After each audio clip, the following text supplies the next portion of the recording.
Hello and welcome back to the channel. It's the end of 2024. In this video, we are going to be discussing my top 5 reads from 2024. So I read 35 books this year so far. I think I'm gonna end up reading 36. That does not include some of the books that I read half of and DNF'd or decided to set aside. But today I have narrowed it down to my favorite 5 books out of all 35. And to be honest, I think my favorite book of the year was actually one that I read this month, which is crazy. Let's get into these books. One of my top books was actually a book that I read at the very beginning of this year in January, Tom Lake by Ann Patchett. It was crazy scrolling back through my Goodreads and seeing all of the books that I read because honestly, some of them I forgot about, but Tom Lake was one of those ones that stuck with me and I have continued to think about and talk about on my channel throughout the entire year. So you've probably heard me speak about this book and recommend it in a few other videos. But the synopsis for this book is that it is set in the spring of 2020, and disclaimer, the pandemic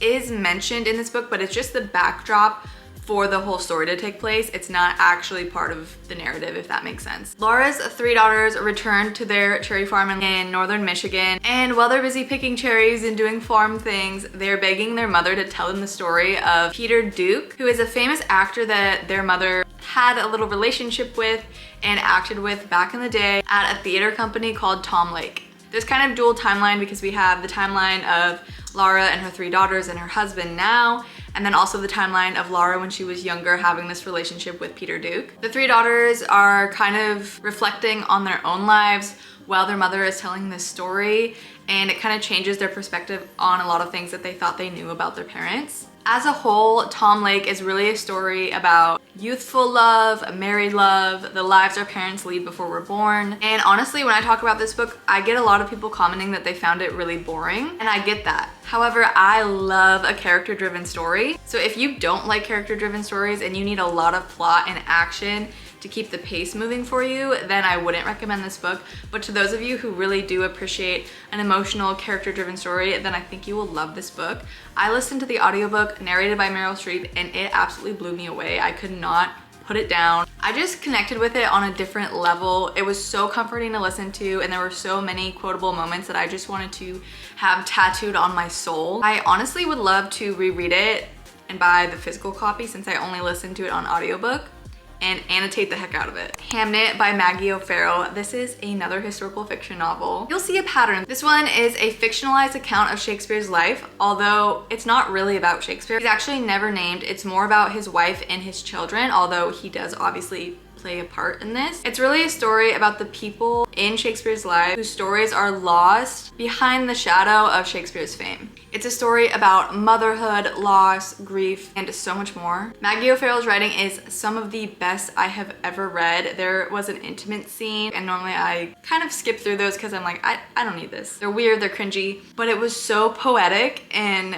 beautiful that it felt really nice. And I was like, this is the best sexy scene I have ever read. This book really feels like a sweet spring garden in the best way. The atmosphere was everything. It's a sweeping emotional story, again, character-driven. Shakespeare's wife in this is one of the coolest women in books that I've read in a while. I love her. So if you guys enjoy historical fiction or women's fiction or stories about strong women in general, or you're even interested in Shakespeare, then you definitely need to read Hamnet by Maggie O Farrell. Then I read God of the Woods by Liz Moore this summer, and if you guys follow me, you know how much I love this book, and it is honestly one of the most popular books of the year. I didn't realize that at the time I was reading it because it had just come out. It is one of the most popular books for a reason this year. So it's a mystery thriller novel set in the summer of 1975, and a camp counselor discovers that a 13-year-old girl has disappeared from her bunk. And she's not just any 13-year-old girl, she's actually the daughter of the family that owns the summer camp. So overall, it's a layered mystery with dual timelines. So if you want a mystery that gives you extreme nostalgic summer camp vibes and is incredibly well written, which I tend to find that thrillers aren't usually that well written, and I don't love the prose, but Liz Moore does a really, really good job of balancing pace, mystery, and flowery prose into something that is just so easy to binge and is really long but feels incredibly short. And the ending honestly took me by surprise in multiple ways. I totally binged it this July. I remember just sitting on my rooftop in the sun reading it, and it felt like I was just having the time of my life. And ever since I finished it, I cannot stop thinking about it, and I don't have my physical copy because my friend is borrowing it. And honestly, she has it now, but I kind of feel like she won't read it until the summertime, and I would recommend that you guys read it this summer because the summer vibes are just chef's kiss. Bunny by Mona Awad. If you guys follow me, again, you will have heard me talk about this book. So a lot of people talk about Bunny as being dark academia. It gets recommended a lot alongside of The Secret History and If We Were Villains during the fall months. But it's honestly much more than that. It has elements of horror, magical realism. So it's about a girl named Samantha. She is in a prestigious creative writing MFA program at Warren College. And she's sort of the outsider apart from her cohort, which consists of 4 super rich twee girls. They all call each other Bunny. They're very close and frilly, frivolous, cupcakes, all of that kind of jazz. While Samantha is very more serious. She's like the black cat to their pink bunny vibes. Behind this sickly sweet exterior that the bunnies portray is something very sinister. And I'm not going to talk too much more about the plot because I have talked extensively about this book. I will link one of my videos where I just review this book in general up above if you want to check that out. But essentially while I was reading this and why it has made one of my top books of the year is because it felt like a fever dream. I felt totally consumed by it. I was having dreams about it, which is a testament to Mona Awad's incredible writing. Her writing was just so captivating and different from anything that I have ever read before. I will never ever stop being so inspired by the way Mona Awad writes this book and what she does with Bunny. It just feels special. But if you do not like weird, creepy books that make you wonder what actually happened when you get to the end of it, then you won't like this. But if you are interested in magical realism, horror, some gory parts, it's, you know, just watch my other video if you're thinking about reading this but you're kind of towing the line of if you should or shouldn't.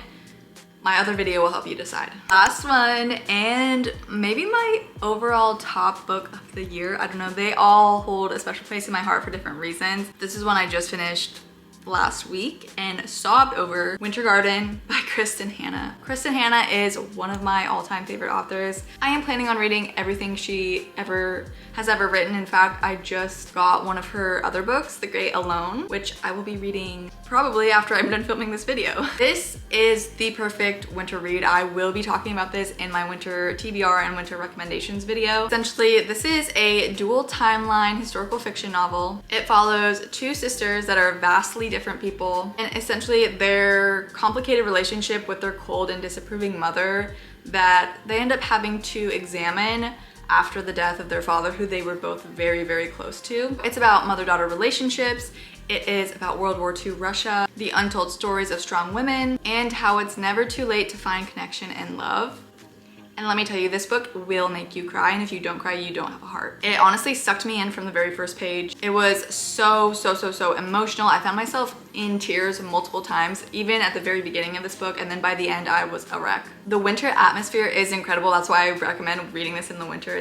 I love it. I found the characters very compelling, and the parts that were depicting the siege of Leningrad very, very astonishing, and that was a story that I was not familiar with before reading this book. Before I read this book, I just wasn't familiar with Russia during World War II. Overall, this book just holds a very special place in my heart, and I strongly recommend it to you if you are interested in historical fiction and stories of strong women, if you're a Kristen Hanna fan, if you like to cry while you read books and you find that cathartic in some way. This one will do it for you. Honestly, this had me kind of distraught for a couple days after reading this, and right after I finished it, I didn't know what to do with myself, and my boyfriend kept asking me if I was okay, and then I had to sit down and just tell him the entire plot of this book while I tried not to cry about it because that was kind of embarrassing. So prepare yourself if you're gonna read this book, honestly. Lastly, I do have some honorable mentions for you guys because I did read a lot of really good books this year, and it was really difficult to narrow down to just 5 of my top picks. One honorable mention is the Throne of Glass series as a whole. I read from Queen of Shadows through Kingdom of Ash this year. Didn't make it to my top 5 just because I tend to like historical fiction and literary fiction a little bit more than fantasy, although I love and adore fantasy and I adore Sarah J Maas. It just, sometimes fantasy novels don't have that lasting impact that some of these other stories have on me. Throne of Glass definitely has a lasting impact. I love the characters in that. I love the found family. It was so fun and entertaining to read. It is something that I'll never forget. So that is an honorable mention. That was one of my top reads of the year, but also there are so many books within that series that I couldn't just pick one of them. And How to Solve Your Own Murder, that was another very fun read that got me into reading cozy mystery because I hadn't read any cozy mysteries prior to reading this, or at least not in a long time. And then also the Emily Henry books that I read this year. Romance is not my favorite genre, but Emily Henry's writing reads more like literary fiction to me, and for that reason I really love her books, and I love her focus on setting and character development. And her books are some of the best atmospheric romance books I've ever read, and I genuinely don't really like romance books, but I like Emily Henry. I read Happy Place and Funny Story, and both of them were very good reads. And I can't wait to read her new release that comes out, I think in January,